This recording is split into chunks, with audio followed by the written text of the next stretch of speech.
పరమేశ్వర స్వరూపమైన సభకి నమస్కారం. గుడ్డు యొక్క ఆకారం ఎలా ఉంటుందో అటువంటి ఆకారంతో పరమాత్మ ఈ సమస్త జగత్తుని ఆవరించి ఉంటారట పరమశివలింగం. ఆ బ్రహ్మాండములంతా నిండిపోయినటువంటి శివలింగమును ఈ కంటితో చూడడం సాధ్యం కాదు కాబట్టి కాళహస్తీశ్వర మహాత్యంలో మహానుభావుడు ధూర్జటి స్తోత్రం చేస్తారు. ఉదయగ్రావము పానవట్టము అభిషేకోతత్ప్రవాహంబు వార్ధి ధరీధ్వాంతము ధూపధూమము జ్వలద్దీప ప్రభారాశి కౌముది తారానివహంబులద్భుత సుమంబులుగా తమోదూత సఖ్యదమై సీత గభస్తి బింబ శివలింగం బొప్పె ప్రాచీదిశ. ఈ సమస్త ప్రపంచం ఒక శివలింగంగా కనపడింది. అలా బ్రహ్మాండములన్నీ నిండిపోయినటువంటి శివలింగము యొక్క పైభాగమునందు అమృతము ఘనీభవించినటువంటి ఆ చంద్రమండలం నుంచి పడేటటువంటి అమృత వృష్టి చేత తడుస్తుంటుంది. అది చల్లగా ఉంటే సమస్త ప్రాణులు చల్లగా ఉన్నట్లు లెక్క, సమస్త బ్రహ్మాండములలో ఉన్నవారు సంతోషంగా ఉన్నట్లు లెక్క. అందుకే శివలింగం మీద ధారాపాత్ర అని ఒక పాత్ర పెట్టి దానిలో నీరు పోసి దానికి కింద రంధ్రం ఏర్పరిచి సర్వకాలముల యందు దాంట్లోంచి జలములు జారి శివలింగం మీద పడేటట్టుగా ఏర్పాటు చేస్తారు. ఆ శివలింగం చాలా ఆశ్చర్యకరమైనటువంటి స్వరూపం. అసలు అది రూపముతో కూడినటువంటిది అందామా అంటే దానికి కళ్ళు లేవు, ముక్కు లేవు, చెవులు లేవు, నోరు లేదు. పోనీ రూపము లేనివాడు అరూపి, అసలు ఏమీ రూపం లేదండి అందామా, ఆయనకి రూపం లేకుండా లేడు. ఏదో ఒక లింగ స్వరూపం ఒక స్వరూపం ఒకటి ఉంది. పీఠం అంబమయం సర్వం శివలింగైశ్చ చిన్మయం సాకారంచ నిరాకారం నిర్గుణంచ గుణాత్మకం తత్వం తత్పరమం బ్రహ్మ ఇది వేదాంత డిండిమహ అంటారు శంకరాచార్యుల వారు వేదాంత డిండిమలో. ఆ కింద ఉండేటటువంటి పీఠమంతా అమ్మవారు, పైన ఉండేటటువంటి చిన్మయ స్వరూపమే పరమశివుడు. వాళ్ళిద్దరూ విడివడి ఉండేటటువంటి స్వభావం ఉన్నవారు కారు, సర్వకాలముల యందు ఒకరితో ఒకరు కలిసి ఉంటారు. సుందరకాండలో సీతమ్మ తల్లి అంటుంది, శక్త్యా లోభయితుం నాహం ఐశ్వర్యేణ ధనేనవా అనన్యే రాఘవేణాహం భాస్కరేణ ప్రభాయధ అంటుంది. నన్ను రాముడి నుంచి విడదీయగలవటోయ్, సూర్యుడి నుంచి సూర్యుడి ప్రభ, వజ్రము నుండి వజ్రము యొక్క కాంతి, పుష్పము నుండి పుష్పము యొక్క వాసన ఎలా విడదీయబడవో అలా నన్ను పరమాత్మ నుంచి విడదీయలేవంది. అలా వాళ్ళిద్దరూ సర్వకాలముల యందు కలిసే ఉంటారు. ఆ పార్వతీ పరమేశ్వర స్వరూపం అదిగో అటువంటి స్వరూపంలో ఆ శివలింగం చాలా చిత్రాతి చిత్రమైనటువంటి స్వరూపం. అందుకని రూపం ఉందందామా, రూపం లేదందామా, రూపము లేదనడానికి అక్కడ లింగ స్వరూపం ఉంది, రూపం ఉన్నదనడానికి దానికి కాళ్ళు చేతులు లేవు. అందుకని దాన్ని అరూపరూపి అన్నారు. రూపము లేదనడానికి లేదు, రూపం ఉన్నదనడానికి లేదు, మరి ఏమిటది అంటే అరూపరూపి. అందుకని అదేమిటి లింగము అంటే గుర్తు.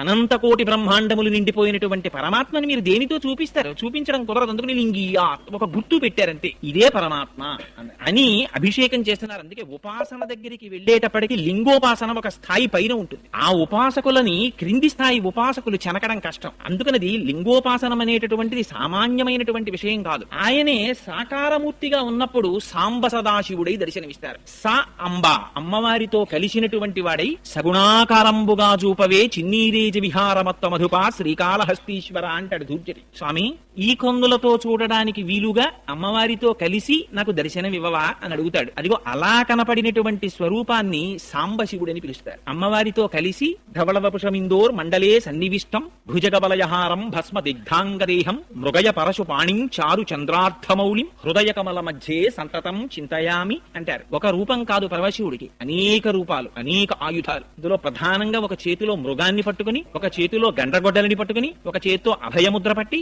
ఒక చేత్తో వరదముద్ర పట్టి ఉన్నటువంటి పరమాత్మని నేను సర్వకాలముల యందు నా చిత్తమునందు నిలిపి ధ్యానం చేస్తున్నాను అంటారు. శివ అన్న ఆయనకి ప్రధానంగా శివ అని పిలుస్తాం. శివ అంటే శివం అంటే మంగళం.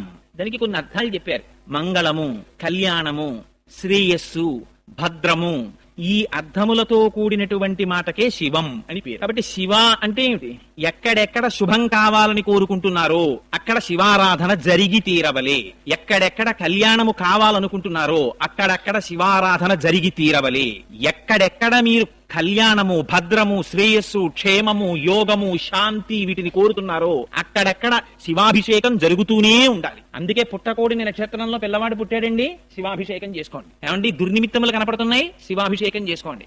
జాతకంలో రాకూడని గ్రహం వచ్చింది, పరమేశ్వరుడికి అభిషేకం చేయించుకోండి. నారుద్రో రుద్రమర్చయేత్, ఆయన్ని న్యాసం చేసుకుని ఆవాహన చేసుకుని అప్పుడు కూర్చుని శివాభిషేకం చేస్తారు. అదిగో అంత పరమ పవిత్రమైనటువంటి ఆ శివ అన్న నామం ఆయన సర్వకాలముల యందు శ్రేయస్సుని చేకూరుస్తాడు. ప్రధానంగా విష్ణు భగవానుడి గురించి కీర్తించినటువంటి భాగవతంలో వ్యాస భగవానుడు ఒక కథ చెప్పారు. దేని గురించి చెప్పారు?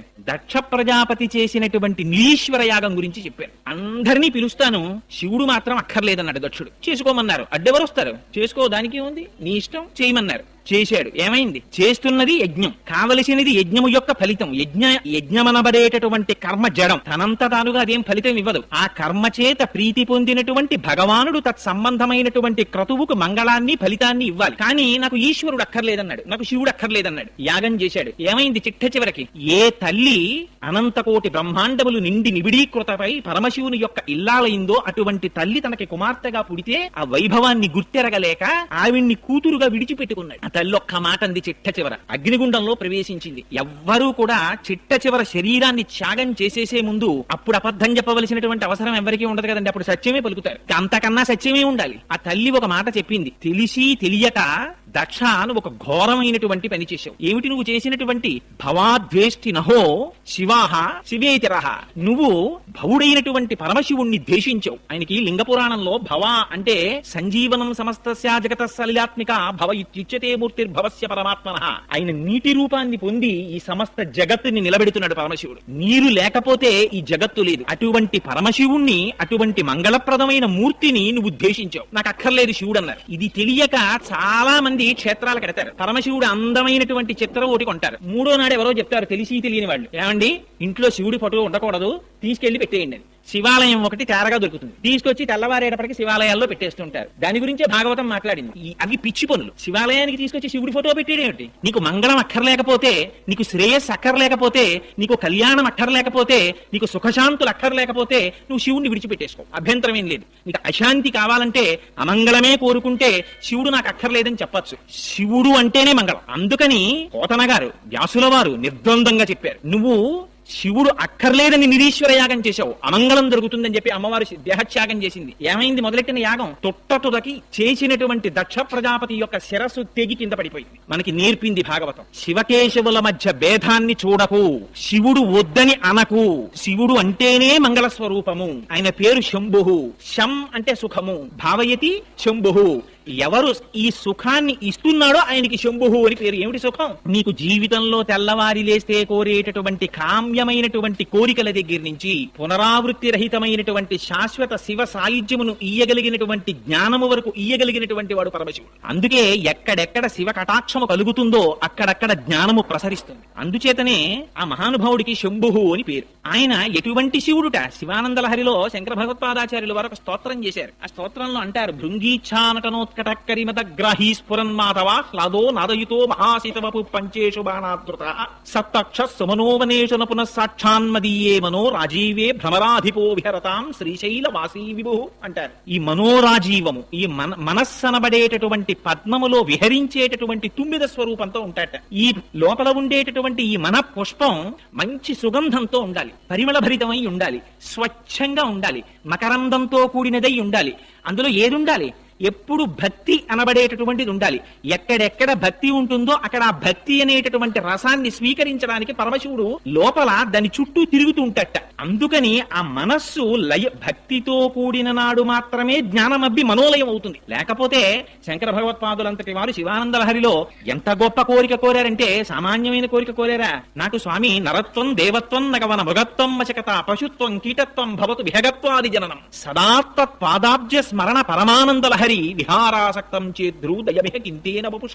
ఏ శరీరం వచ్చినా నాకు బాధ లేదు. నేను పక్షినైపోని, పిట్టనైపోని, పురుగునైపోని, కొమ్మనైపోని, కొండనైపోని, చెట్టునైపోని, పుట్టనైపోని. శరీరం దేని వల్ల వస్తుంది? శరీరం చేసుకున్నటువంటి ప్రారబ్ధ కర్మను అనుసరించి వస్తుంది. కానీ భక్తి మాత్రం పరమశివుని యొక్క అనుగ్రహం లేకుండా భక్తి రమ్మంటే రాదు. ఏమంటే రేపటి నుంచి నేను భక్తి చేస్తానండి, అది చేయడానికి ఎక్సర్సైజ్ ఏం కాదది. ఆ భక్తి ఏర్పడడం కూడా భగవంతుని యొక్క అనుగ్రహం ఉంటే తప్ప భక్తి ఏర్పడదు. ఆ భక్తి నిజంగా తాదాత్మ్యతతో కూడినటువంటి భక్తి ఏర్పడిందా, దాని నుంచి విడిపడడం కూడా చాలా కష్టం. ఎందుచేత రామకృష్ణ పరమహంసకి పట్టిన పిచ్చి నాకెప్పుడు పడుతుందో అని ఏడిచారు చాలా మంది. ఎంతమందికి ఏర్పడుతుంది? లేచింది మొదలు పానీయంబులు త్రాగుచున్, కుడుచుచున్, భాషించుచున్, హాసలీలా నిద్రాదులు చేయుచున్, తిరుగుచున్, లక్షించుచున్, సంతత శ్రీనారాయణ పాద పద్మజుగళీ చింతామృతాస్వాద సంధానుండై మరచన్ సురారిసుతుడే తద్విషముంధూవరా అని ప్రహ్లాదుని గురించి చెప్పినట్టు, ఏది చేస్తున్నా పరమాత్మని గురించినటువంటి ఆలోచన సంతతము లోపల తిరిగేటటువంటి చిత్తవృత్తి ఏర్పడడం అంటే అది కేవలం పరమేశ్వరుని యొక్క అనుగ్రహం చేత ఏర్పడుతుంది ఆ భక్తి. ఇంటి భక్తితో కూడి ఉన్నప్పుడు మాత్రమే జ్ఞానం ఏర్పడి ఆ మనస్సు ఆత్మలోకి లయమవుతుంది. శంకర భగవత్పాదులు తారావళి స్తోత్రంలో ప్రార్థన చేస్తారు. శ్రీశైల శృంగే వివిధ ప్రసంగే శేషాద్రి శృంగే సదా వసంతం తమర్జునం మల్లిక పూర్వమేనం సిద్ధిం తథావిధ మనో విలయం సమాధౌ గాత్రే యదా మమలతాః పరివేషయంతి కర్ణే యదాః విరచయంతి ఖగాశ్చనీడాస్ అంటారు. ఎంత గొప్ప స్తోత్రమో చూడండి. నిజంగా మనిషి లోపల సంకల్ప వికల్ప సంఘాతమైనటువంటి మనస్సు పనిచేస్తున్నంత సేపు, తిరుగుతున్నంత సేపు ఏవి దగ్గరికి రావడానికి భయపడతాయి. ఓ చీమ దగ్గరికి రాదు, ఓ తీగ దగ్గరికి రాదు, ఓ చెట్టు దగ్గరికి రాదు. కోరికల పుట్ట అయినటువంటి మనస్సు వెనక్కి నడిచి ఆత్మలోకి లయమై తాను నిర్వికల్ప సమాధిలో ఏ కోర్కెలు లేనటువంటి ప్రశాంతమైనటువంటి చిత్తంతో నేను శ్రీశైల శృంగ కుహరేష కదోపలప్సే, ఏనాడు ఆ శ్రీశైల శిఖరములో ఉన్నటువంటి గుహలలో కూర్చుంటానో ఆనాడుట ఎటువంటిది జరుగుతుందిట. గాత్రం యదా మమలతాః పరివేషయంతి, ఆ తీగ చెట్టు నల్లుకుంటుంది. ఆ పక్కనే మనం కూర్చున్నాం అనుకోండి, మన వచ్చి అల్లుకోద్దని తెలిసి వీళ్ళే వెళ్ళిపోతాడు. ఎంతగా మనస్సు లయమైపోయినటువంటి స్థితికి నేను చేరుకోవాలంటే తీగలు భయపడకూడదు నన్ను అల్లుకోవడానికి, పక్షులు భయపడకూడదు నా చెవులలో పుల్లలు పెట్టి వాటిలో గూళ్లు కట్టుకోవడానికి. అంతగా మనోలయమైపోయినటువంటి స్థితి నాకు ఆ శ్రీశైల క్షేత్రంలో ఎప్పుడబ్బుతుందో అని స్తోత్రం చేశారు శంకరాచార్యుల వారు. అటువంటి స్వరూపం ఆ లింగ స్వరూపం. అది సామాన్యమైనటువంటి స్వరూపం కాదు. మన అదృష్టం ఏమిటంటే ఈ కార్తీక మాసంలో కృత్తికా నక్షత్రంతో పౌర్ణమి నాడు సాయంకాలం రాత్రి వేళ ఆ జ్యోతి స్వరూపంగా లింగం ఏర్పడింది. అరుణాచలంలో మహానుభావుడు ఆత్మదర్శనాన్ని పొందినటువంటి రమణ భగవానులు అంతటి వారు కూడా జ్ఞాని ఎన్నడూ భక్తిని విడిచిపెట్టాడు అనడానికి ఇంకంతకన్నా ఉదాహరణ ఏమిటి? ఒకేసారి ముగ్గురు మహాపురుషులు దక్షిణ భారతదేశంలో కదలాడారు. ఒకరు చంద్రశేఖర పరమాచార్యులు, ఒకరు భగవాన్ రమణులు, ఒకరు మహర్షి అరబిందో. ముగ్గురు ఏకకాలమునందు జీవించారు. ఆశ్చర్యం, ఒక్కొక్కసారి నిజంగా ధర్మాకృతి ఇవి చదువుతుంటే ఆశ్చర్యం వేస్తుంది. రమణులు ఆశ్రమంలో ఉండగా చంద్రశేఖరులు ఆ అరుణాచలేశ్వరుని యొక్క కొండకి ప్రదక్షిణం చేయడానికి వెడుతూ ఉండేవారు. రమణులు ఒక్కరే బయటికి రాలేదు. చంద్రశేఖరులు ఒక్క క్షణం ఆగి ఆశ్రమం వైపు చూసి వెళ్లిపోయారు. రమణుల్ని అడిగారు, మీరు వెళ్ళలేదేం చంద్రశేఖర పరమాచార్యుల వారి దర్శనానికని. చంద్రశేఖర పరమాచార్యులని ఒకరు, రమణులని ఒకరు, రెండున్నాయా అని అడిగారు. ఎంతటి అద్వైత దర్శనమో చూడండి. అసలు దాని నుంచి జారలేదు రమణులు ఎప్పుడు. తొట్టతొదన శరీరానికి సర్కోమా పుట్టే రక్తం కారిపోతున్నప్పుడు కూడా, 104 జ్వరంతో శరీరం ఊగిపోతున్నప్పుడు కూడా, మీకు ఇప్పుడు కూడా స్వామి భగవాన్ మీరు ఇప్పుడు కూడా ఆత్మచింతనతోనే ఉన్నారా అంటే, గంధపు చెట్టుని పట్టి కొట్టినా, చెరుకు కర్రని పట్టి కత్తితో నరికినా, మోకాలకు పెట్టి విరిచినా, దంతముల మధ్య పెట్టి నలిపినా తీపి తప్ప చేదు రాదు. ఆత్మజ్ఞానము అబ్బినటువంటి వాడికి ఏమి చేసినా శరీరాన్ని ఆత్మస్థాయి నుండి దిగజారడు అని. అటువంటి స్థితిని పొందారు మహానుభావులు.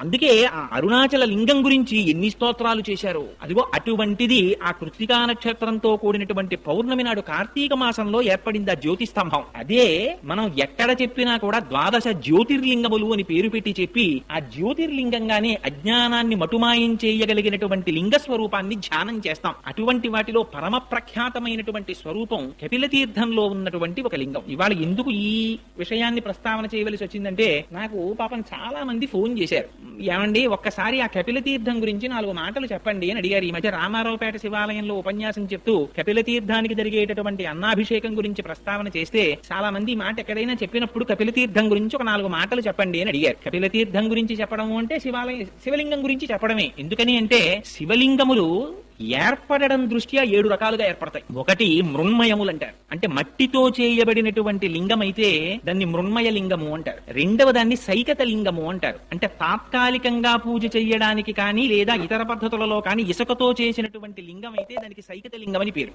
మూడవ దానిని లోహజ లింగము అంటారు. లోహంతో చేయబడినటువంటి లింగం అయితే అది లోహజ లింగం, బంగారము వెండి మొదలైన దాంతో. నాలుగవది రత్నజ లింగము అంటారు. రత్నములతో చేయబడినటువంటి లింగ స్వరూపం అయితే దాన్ని రత్నజ లింగం అంటారు. ఆ తరువాత వచ్చేటటువంటిది 5వ తరహా లింగం చెక్కతో చేయబడినటువంటిది, దారువుతో చేయబడినటువంటి లింగాన్ని 5వది. ఆ తరువాత చేయబడినటువంటి లింగం ఈ రాతితోంచి శైలజ లింగము అని, ఈ రాతిలోంచి చేయబడినటువంటి లింగాలు. ఇలా 7 రకాలుగా లింగములు తయారవుతాయి. ప్రతిష్ఠ దృష్ట్యా అంటే స్వామివారి శివలింగాన్ని ప్రతిష్ఠ చేసేటటువంటి పద్ధతిలో ఆలోచన చేసినప్పుడు 6 రకాలుగా చెప్తారు శివలింగాన్ని. మొదటిది స్వయంభూలింగములు అంటారు. అది ఒకళ్ళు ప్రతిష్ఠ చేసింది కాదు, అది కాలంలో ఎప్పుడు ఏర్పడిందో ఎవ్వరికీ తెలియదు. తనంత తానుగా ఏర్పడినటువంటి శివలింగం. శ్రీశైలంలో ఏర్పడినది, రామేశ్వరంలో ఏర్పడినది. ఇలాంటి రామేశ్వరంలోది రామచంద్రమూర్తి ప్రతిష్ఠ చేశారని, శ్రీశైలంలో వారణాసిలో అలాంటి చోట్ల కేదారేశ్వరంలో అలాంటి చోట ఏర్పడినటువంటి శివలింగములకు అవి స్వయంభూలింగాలు. రెండవది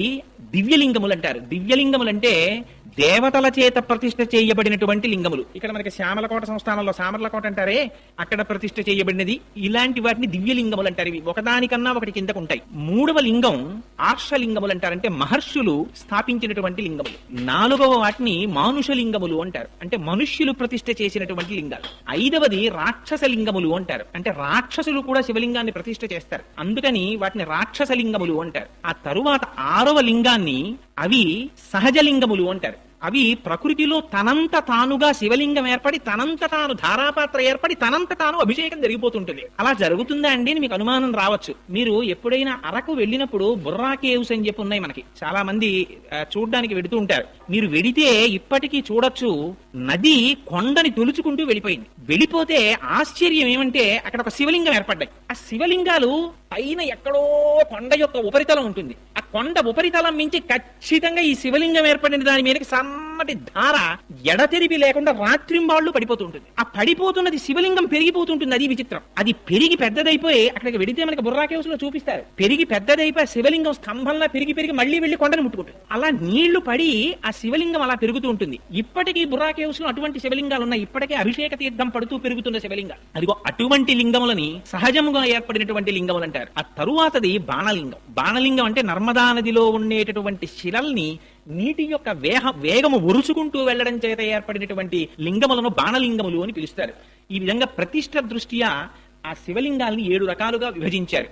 అందులో పరమపావనమైనటువంటి లింగమూర్తి ఆ కపిల తీర్థంలో ఉన్నారు. మనకి వెంకటాచలం తెల్లవారు లేస్తే తెలుగువారికి కొంగు బంగారం వెంకటేశ్వర స్వామి వారు. వెంకటేశ్వర స్వామి వారి దర్శనం చెయ్యనటువంటి వారు ఎవ్వరూ ఉండరు. తెల్లవారి లేస్తే ఏ కష్టం వచ్చినా ఏ సుఖం వచ్చినా స్వామి సన్నిధానంలో చెప్పుకుంటాం, ఆయన దగ్గరికి పరిగెడతాం. ఆ వెంకటేశ్వర స్వామి వారు వెలిసినటువంటి 7 కొండలు ఎంత ప్రాచీనమైనవో ఆ బ్రహ్మాండ పురాణంలో ఒక మాట చెప్తారు, వరాహ పురాణంలో. అందులో కృతే వృషాద్రిం వక్షంతి త్రేతాయాం అంజనాచలం ద్వాపరే శేషశైలంతు కలౌ వెంకటాచలం నామాని యుగభేదేన శైలాస్థాస్య భవంతి. కృతయుగంలో దాన్ని వృషాద్రి అని పిలిచారు, త్రేతాయుగంలో అంజనాద్రి అని పిలిచారు, ఆ తరువాత ద్వాపర యుగంలో శేషాద్రి అని పిలిచారు, కలియుగంలో వెంకటాద్రి అని పిలుస్తున్నారు. యుగములు మారిపోయి కానీ ఆ కొండ మాత్రం అలాగే ఉంది. ఆ కొండ ఎంత ప్రాచీనమో కొండ కింద ఉన్నటువంటి ఆ కపిల తీర్థ క్షేత్రంలో ఉన్నటువంటి శివలింగము కూడా అంతే ప్రాచీనం. ఎందుకని అది స్వయంభూ. ఎప్పుడు ఏర్పడిందో ఎవ్వరికీ తెలియదు కపిల తీర్థం. ఎందుకు చెప్తున్నానంటే ఈ మాట, కపిల తీర్థానికి మీరు ఈ మాట వెళ్ళినప్పుడు, తిరుమల క్షేత్రానికి వెళ్ళినప్పుడు తప్పకుండా కపిల తీర్థానికి వెళ్ళండి, వెళ్లి దర్శనం చెయ్యండి. వెంకటేశ్వరుడు ఒకడు, పరమశివుడు ఒకడు కారు, ఇద్దరూ ఒకటే. ఎందుచేత అంటే చంద్రశేఖర పరమాచార్యులు ఒక అద్భుతమైనటువంటి మాట చెప్తూ ఉండేవారు. తిరుమలై. తిరుమలై అంటే ఏమిటండి? తిరు అంటే శ్రీ అని అర్థం, గౌరవవాచకం. మలై అంటే శైలము, కొండ. దాని పేరేమిటి? శ్రీశైలము. తిరుమల నంబి అని శ్రీ మహావిష్ణువుని కొలిచినటువంటి మహాభక్తులు తిరుమల నంబి. ఆయన్ని సంస్కృతంలో పిలవవలసి వస్తే శ్రీశైల పూర్ణులు అని పిలుస్తారు ఆయన. ఇది శ్రీశైలమే. తిరుమలై అంటే శ్రీశైలం, శ్రీశైలం అన్నా శ్రీశైలమే. 2 శ్రీశైలాలే. 2 శ్రీశైలాల్లోనూ ఇక్కడ కరచరణాదులతో కూడినటువంటి స్వామి ఉన్నారు, అక్కడ కరచరణాదులతో కనపడనటువంటి అరూపరూపి అయిన పరమాత్మ ఉన్నారు. ఒకే పరమాత్మ ఏకస్వమేవ బహుధా భవభాసి లోకే నిశంకధీర్ వృషభకేతన మల్లినాథ శ్రీభ్రామరి ప్రియ సుఖాశ్రయ లోకనాథ అన్నట్టుగా ఒక పరమాత్మే 2 రూపాలుగా దర్శనమిస్తున్నారు అక్కడ. అందుచేత 2 కాదు ఉన్న పదార్థాలు. అందుకని ఆ కొండ ఎంత ప్రాచీనమో కపిల తీర్థంలో ఉన్నటువంటి స్వామి కూడా అంత ప్రాచీనం. ఆ కపిల తీర్థం ఎంత గొప్పదంటే పూర్వకాలంలో ఎప్పుడో కృతయుగంలో కపిల మహర్షి పాతాళ లోకంలో శివలింగాన్ని ఒక దాన్ని వెలిసినటువంటి శివలింగానికి పూజ చేసి ధ్యానం చేస్తూ ఉండేవారు. ఆ శివలింగం పెరుగుతూ పెరుగుతూ పైకొచ్చింది. అది భూమిని బద్దలు చేసుకుని పైకొచ్చింది. పైకొచ్చి ఇంకా ఇంకా పెరుగుతోంది. పెరుగుతుంటే కామధేనువు గబగబా పరిగెత్తుకొచ్చింది. బ్రహ్మగారు ఆవు రూపంలో వచ్చారు, శ్రీ మహావిష్ణువు గోపాల బాలుడి రూపంలో వచ్చారు. ఈ ఆవు క్షీరధారల్ని అభిషేకించింది, శ్రీ మహావిష్ణువు కాపు కాశారు. ఈ కామధేనువు వచ్చి తన కాలి గిట్ట తీసి శివలింగం మీద పెట్టి ప్రార్థన చేసింది. మా వర్ధస్య స్వామి ఇక నువ్వు పెరగకు అని అడిగింది. ఇప్పటికీ కూడా కపిల తీర్థంలో ఉండేటటువంటి శివలింగం తల మీద కాలి గిట్ట యొక్క ముద్ర ఉంటుంది. అలాగే సజ్జోజాత అఘోర తత్పురుష వామదేవ ఈశానములనేటటువంటి 5 ముఖాలతో చూస్తూ ఉంటాడు పరమశివుడు. 5 ముఖాల్లో ఆ పశ్చిమాభిముఖంగా ఉండేటటువంటి పరమశివుని యొక్క ముఖానికి ఆ సజ్జోజాత మూర్తికి 3వ కన్ను ఆ శివలింగానికి ఇప్పటికీ కనపడుతూ ఉంటుంది. అది అలంకారం చేసినప్పుడు మనం అంతరాలయంలోకి వెళ్లి స్పష్టంగా చూడడం కుదరదేమో అన్న ఉద్దేశ్యంతో దీనికి సంబంధించినటువంటి చిత్తరువులన్నింటినీ సభామంటపంలో పెట్టారు. దర్శించగలిగినటువంటి వాళ్ళు వెళ్లి దర్శించి ప్రార్థన చేయవచ్చు అని. అది శివలింగం మొట్టమొదట తెల్లగా ఉంటుంది, మధ్యలో పసుపు వర్ణంతో ఉంటుంది, బంగారు రంగుతో, పైన ఎరుపు వర్ణంతో ఉంటుంది. ఆ కపిల తీర్థంలో ఉండేటటువంటి కపిలలింగము ఎంత ప్రాచీనమైనటువంటి లింగమో ఆ పక్కనే ఉండేటటువంటి కామాక్షి అమ్మవారు కూడా అంతే ప్రాచీనమా తల్లి. కామాక్షి అంటేనే, కామ అంటే అందమైన అక్షి కందులు కలది కాదు కాదు, కామ అంటే కోరికలను కేవలం తన చూపుల చేత ఇయ్యగలిగినటువంటి తల్లి. శంకరులు సౌందర్యలహరిలో స్తోత్రం చేస్తారు. నఖైర్నాక స్త్రీణాం కరకమల సంకోచ శచిభిః స్తరూణాం దివ్యానాం హసతయవతే చండి చరణౌ ఫలాని స్వస్యేభ్యః కిసలయ కరాగ్రేణ దదత దరిద్రేభ్యో భద్రాం శ్రియమనిష మహ్నాయ దదతౌ అంటారు. అమ్మ మాకు బెంగలేదమ్మా, మేము ఎక్కడున్నా సరే మాకు కామధేను అక్కర్లేదు, కల్పవృక్షం అక్కర్లేదు, అవన్నీ దేవతల దగ్గర ఉన్నాయి, వాళ్ళు ప్రార్థన చేస్తారు. మాకేం కావాలి, మాకేం బెంగలేదు, మేము ఎక్కడున్నా సరే మాకు ఆపదొచ్చిందా అమ్మా అని ఒక్క పిలుపు పిలుస్తామంతే, ఆ అమ్మ పాదాలను ఒక్కసారి తలుచుకుంటామంతే. ఎక్కడుంటే మాత్రమేమిటి, ఆ తల్లి దృష్టి ఎంత దూరం పెడుతుంది. శంకరులు అంటారు సౌందర్యలహరిలో, దృశాద్రాఘీయస్యాదరదలిత నీలోత్పల రుచ దవీయాంసం దీనం స్నపయ కృపయా మమపి శివే అనేనాయం ధన్యో భవతి నచతే అనిర్యత వనేవా హర్మ్యేవా సమకర నిపాతో హిమకర అంటారు. ఈ బ్రహ్మాండములన్నీ ఎంత నిండిపోయాయో అంతకన్నా దాటి అమ్మవారి చూపు చూస్తూ ఉంటుందిట. దృశాద్రాఘీయస్యాదరదలిత నీలోత్పల రుచ, నల్ల కలువలు ఎలా ఉంటాయో అలా ఉంటాయట అమ్మవారి కళ్ళు. అందుకని ఆవిడ కళ్ళకి కామాక్షి అని పేరు. కాదు కాదుట, కామాక్షి అంటే కామేశ్వరుణ్ణి చూసి చూసి కామేశ్వరుణ్ణి తన కన్నులుగా పెట్టుకుందిట. కాదుట, ఆవిడికి పంచకృత్యపరాయణ అని పేరు. సృష్టి స్థితి లయ తిరోధాన అనుగ్రహములను చేస్తుంది అమ్మవారు. ఆ తిరోధానం అంటే అణువుల కింద మార్చేస్తుంది ప్రపంచాన్ని, దాన్ని తనలో ఉంచుకుని మళ్లీ తిరిగి ఉత్పత్తి చేస్తుంది, అది అనుగ్రహం అంటారు. అలా పంచకృత్యపరాయణ అయినటువంటి తల్లి పరమశివుడు లయమైపోయినటువంటి ప్రపంచాన్ని మళ్లీ సృష్టించాలనేటటువంటి భావన ఏర్పడినప్పుడు ఆ భావన తెలుసుకుని పరమశివుని యొక్క శక్తిగా వ్యక్తీకరింపబడినటువంటి స్వరూపానికి కామాక్షి అని పేరు. కాంచీపురంలో పీఠాది దేవత ఆవిడ. అటువంటి కామాక్షీదేవి అక్కడ వెలిసి ఉంది. మీకు ఆశ్చర్యకరమైన విషయం ఏమిటో తెలుసా అండి? ఎంతంత గొప్ప గొప్ప జ్వరాలు రానివ్వండి, ఎటువంటి తాపములు ఏర్పడనివ్వండి, ఎంత కాలానికి తగ్గనటువంటి జ్వరంతో బాధపడుతున్నవారు, ఎంత కాలానికి తగ్గనటువంటి వ్యాధులతో బాధపడుతున్నవారు. ఆ మధ్య కాలంలో నేను పేపర్లో ఒక సంఘటన చదివాను. ఒక ఆయన వెళ్లి హాస్పిటల్లో చూపించుకుంటే ఆయనకి ఎక్స్రే ఈసీజీ అవి తీసి చాలా పరమ ఉపద్రవకరమైనటువంటి వ్యాధి ఒకటి పొడసూపుతోంది అని చెప్పి డాక్టర్లు నిర్ధారించారు. ఏమో ఉంటామో ఉండవో అనే అనుమానంతో ఆయన ఆపరేషన్ టేబుల్ ఎక్కే ముందు ఒక్కసారి కపిల తీర్థానికి వెళ్లి స్వామి దర్శనం చేద్దామని వెంకటాచలంలో వెంకటాచల ప్రభువుని, కపిల తీర్థంలో పరమశివుణ్ణి దర్శనం చేసి అక్కడ జలపాతం కింద స్వామి పుష్కరిణిలో స్నానం చేసి వెళ్లారు. వెడితే ఆయన్ని మళ్లీ ఆపరేషన్ టేబుల్ మీదకి తీసుకెళ్లే ముందు చూస్తే అందులో ఇంతకు ముందు కనపడినటువంటి వ్యాధి కనపడలేదట. ఇది అబద్ధమని మీరు అనుకుంటారేమో. మీకు కాకినాడలోనే జరిగిన యథార్థమైన సంఘటన ఒకటి చెప్తాను. హైదరాబాద్ లో మహామహోపాధ్యాయ బిరుదాంకితులు పుల్లెల శ్రీరామచంద్రుడు గారని ఉన్నారు. ఆయన 5 సంవత్సరాల క్రితం ఆయనకి హార్ట్ స్ట్రోక్ వచ్చింది. వస్తే ఆయనకి ఎందరో ఐఏఎస్లు శిష్యులు ఉన్నారు. దబగబా ఆయన్ని తీసుకెళ్లారు హాస్పిటల్కి. సోమరాజు గారని చాలా ఫేమస్ కార్డియాలజిస్ట్. ఆయన చూసి నువ్వు ఇంటికి వెడితే మరణిస్తావు, బైపాస్ సర్జరీ చెయ్యాలన్నారు. వేదమునందు ఆయనకి ఎంతటి నమ్మకం అంటే అదండి భక్తి అంటే, అది ధృతి అంటే. ఈ హృదయ పుండరీకమునందు ఇంతకాలం సీతారాములకి గుడి కట్టి పూజ చేశాను, అటువంటి గుండెకాయని నీ కత్తులతో తెలుగుతావా? మా స్వామి పాదములకు తగలదా కత్తి? వీల్లేదన్నారు అని పక్క దిగి వెళ్ళిపోయారు. వాళ్ళు ఇచ్చిన మందులు పొద్దున్న వేసుకుంటే మత్తుగా ఉంటుందని మధ్యాహ్న కాలం కూర్చుని వేదములలో ఉండేటటువంటి సూర్య మంత్రములన్నిటినీ తీసుకుని తత్తుల్యంగా వాటిలో ఆరోగ్యం భాస్కరాదిచ్చేత్ అద్భుతమైనటువంటి శ్లోకాలు రాశారు. రాసి వాళ్ళ నాన్నగారు మహాపండితులు, ఆయన ప్రార్థనా శ్లోకాలు చేశారట ఆయన శరీరంతో ఉన్నప్పుడు. మహానుభావుడు మన పట్టణంలో ఉప్పులూరి కామేశ్వరరావు గారిని మీరు వినే ఉంటారు, ఫిజిక్స్ లెక్చరర్ గారు. ఆయన మహర్షి సదృశులు ఫిజిక్స్ లో. ఆయన వ్రాసినటువంటి ఆ శ్లోకాలని విని మొన్న హైదరాబాద్ లోను ఈ శ్లోకములు ఎట్టి పరిస్థితుల్లో చెక్కు చెదిరిపోకూడదని రామోజీ ఫిలిం సిటీ నుంచి ఒక ఆర్టిస్ట్ ని తీసుకొచ్చి, ఒక సింగర్ ని తీసుకొచ్చి వాటిని సీడీస్ చేశారు. ఒక పక్క నుంచి వేదమంత్రం పెడుతూ ఉంటుంది, ఒక పక్క నుంచి శ్లోకం పెడుతూ ఉంటుంది. అవి త్వరలో ఆవిష్కరింపబడబోతున్నాయి ఆ క్యాసెట్స్. ఎంత శక్తివంతంగా వచ్చాయంటే ఆ క్యాసెట్స్, ఆ మంత్రాల్ని నమ్ముకొని ముందు వీటి ప్రయోగం నేను నా మీద చేసుకుంటానన్నారు శ్రీరామచంద్రుడు గారు. 5 సంవత్సరముల నుంచి పారాయణ చేస్తున్నారు. 70వ సంవత్సరంలో హార్ట్ స్ట్రోక్ వచ్చినప్పుడు హాస్పిటల్ కి తీసుకెడితే ఆపరేషన్ చెయ్యకపోతే ఒక రోజు బతకవని డాక్టర్ల చేత సర్టిఫై చేయబడినటువంటి వ్యక్తి 75వ సంవత్సరంలో ఇవాళకి కూడా ఆయన సంతోషంగా ఉన్నారు. నిన్న రాత్రి 11 గంటలకి నేను కామేశ్వరరావు గారితో మాట్లాడుతుంటే శ్రీరామచంద్రుడు గారి నుంచి హైదరాబాద్ నుంచి ఫోన్ వచ్చింది. ఆ ఫోన్ కి వారి వాణికి ఒక నమస్కారం చేశారు. అది విశ్వాసం అంటే. అందుకని కపిల తీర్థం అంటే సామాన్యమైన క్షేత్రం కాదది. అక్కడ పరమశివలింగముతో పాటుగా ఆనాడు పరమశివుడు జటాజూటంలో పట్టినటువంటి గంగ త్రిపథగై మందాకిని, భాగీరథి, భోగవతి అనేటటువంటి పేర్లతో పాతాళానికి వెడితే ఆ భోగవతి మళ్లీ పైకి ఉబికి అక్కడే పుష్కరిణిగా ఏర్పడింది. అది ఎంత శక్తివంతం అంటే పార్వతీదేవితో పరమశివుడు ఒక మాట చెప్పాడు. పార్వతి, ఈ తీర్థము ఎంత గొప్పదో తెలుసా? ఇది సాక్షాత్తుగా కార్తీక మాసంలో ఏ రోజులు పరమ పవిత్రమైనటువంటి మనం భావిస్తామో, శనివారాలు, సోమవారాలు, నాగుల చవితి, పౌర్ణిమ, ఏకాదశి, ద్వాదశి మొదలైనటువంటి తిథులలో మధ్యాహ్నం 12 గంటల నుంచి 12 గంటల 10 నిమిషాల వరకు ప్రతి రోజు కూడా 3 లోకములలో ఉండేటటువంటి సమస్త పరమ పావనమైనటువంటి తీర్థములన్నీ వచ్చి అక్కడ చేరుతాయిట ఆ పుష్కరిణిలోకి. ఆ తీర్థములో స్నానం చేస్తే ఎంతటి వారికి కూడా శరీరమునకు పట్టినటువంటి పాపరాశి ధ్వంసమైపోతుందంటారు. అంత శక్తివంతమైన పుష్కరిణి. మీకు ఇంకొక విషయం చెప్పాలి. తగ్గనటువంటి జ్వరాలు, తగ్గనటువంటి తాపములు ఉన్నటువంటి వారు అమ్మవారికి అలంకారము చేయబడినటువంటి చందన ప్రసాదం స్వీకరిస్తారు. అక్కడ అమ్మవారికి పుష్యమాసంలో పౌర్ణమి నాటికి ముందు వచ్చేటటువంటి శుక్రవారం నాడు విశేషమైన అభిషేకం చేస్తారు కామాక్షి అమ్మవారికి. చేసి సాయంకాలానికి అమ్మవారి శరీరమంతా అలదడానికి కావలసినంత గంధాన్ని తీస్తారు. తీసి అందులో పన్నీరు పోస్తారు, కుంకుమ పువ్వు కలుపుతారు. ఈ చందనపు ముద్ద చేసి బయట స్వరయుక్తంగా శ్రీ సూక్త, పురుష సూక్త, అదేంటి దుర్గా సూక్త, భూసూక్త మొదలైనటువంటి సూక్తములను చదువుతూ ఉంటారు. లోపల తెర వెనకాతల అర్చకులు అమ్మవారికి ఈ చందనంతో అలంకారం చేస్తారు.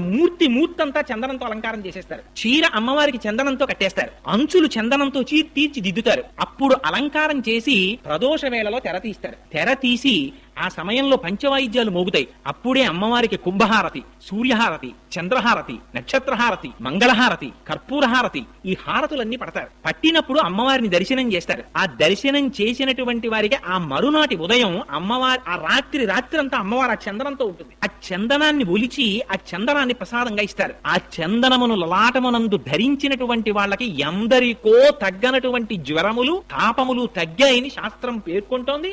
ఎందరిదో అనుభవం. అంత గొప్ప తీర్థం కపిల తీర్థం. అక్కడ స్వామికి గడిచిపోయినటువంటి ఆశ్వీజ మాసంలో పౌర్ణమి నాడు 250 కిలోల బియ్యం అన్నం వండుతారు. వండి ఆ అన్నంతో స్వామివారికి అన్నాభిషేకం చేస్తారు. ఆ చేయబడినటువంటి అన్నాభిషేకం అయిపోయిన తర్వాత కొంత అన్నాన్ని పైన శివలింగంగా తయారు చేస్తారు. మళ్ళీ చేసి కాయగూరలు కొయ్యకుండా వంకాయలు, గుమ్మడికాయలు, పొట్లకాయలు, ఆనపకాయలు ఇలాంటి వాటిని నీటిలో ఉడికించి అన్నలింగం మీద త్రిశూలాన్ని, నాగాభరణాన్ని వీటన్నింటినీ అలంకారం చేస్తారు. ఈ అలంకారం చేసి పైన ఉన్న శివలింగాన్ని తీసి మేళతాళాలతో తీసుకొచ్చి స్వామి పుష్కరిణిలో కలిపి ఆ మిగిలిపోయినటువంటి అన్నలింగం మీద ఉన్న అన్నాన్నంతటినీ తీసి అందులో ఈ కాయగూరలన్నింటినీ కలిపి ఆ ముద్ద తీసి ప్రసాదంగా ఇస్తారు. అటువంటి అన్నలింగ ప్రసాదమును ఎవరు స్వీకరిస్తున్నారో వాళ్ళకి ఎన్ని కోట్ల జన్మలకి కూడా ఆకలితో ఒకరి దగ్గరికి వెళ్లి చెయ్యి చాపి అడగవలసిన అవసరం లేకుండా అన్నపానాదులకు లోటు లేనటువంటి స్థితిని వాడు పొందుతాడని ప్రమాణం. అదిగో అటువంటి అన్నాభిషేకం ఆ కపిల తీర్థంలో జరుగుతుంది. కపిల తీర్థం యొక్క గొప్పతనం ఏమిటంటే పితృకార్యం చెయ్యనటువంటి వాళ్ళు, పితృకార్యం మానేసినటువంటి వాళ్ళు, పితృదేవతల యొక్క ఆగ్రహమునకు గురి అయినటువంటి వారు కపిల తీర్థానికి వెళ్లి పితృకర్మ చేసినట్లయితే వారు ఇంతకు ముందు పితృకార్యాన్ని మానివేయడం చేత కలిగినటువంటి పాపము నివృత్తి అవుతుంది. అందుకే వెంకటాచల మహాత్యంలో చెప్తారు. మాధవుడని చెప్పి ఒక బ్రాహ్మణుడు త్రికాలముల యందు సంధ్యావందనం చేసేవాడు. ఆయనకి చంద్రలేఖ అని భార్య. అంత సంతోషంగా ఉన్నవాడికి ఎందుకు పుట్టిందో బుద్ధి కుంతల అనబడేటటువంటి ఎక్కడో పుట్టినటువంటి ఏ సంస్కారము లేనటువంటి ఒక స్త్రీ యందు మోహం కలిగింది. ఆవిడితో జీవించడం మొదలుపెట్టాడు. సురాపానం మొదలుపెట్టాడు.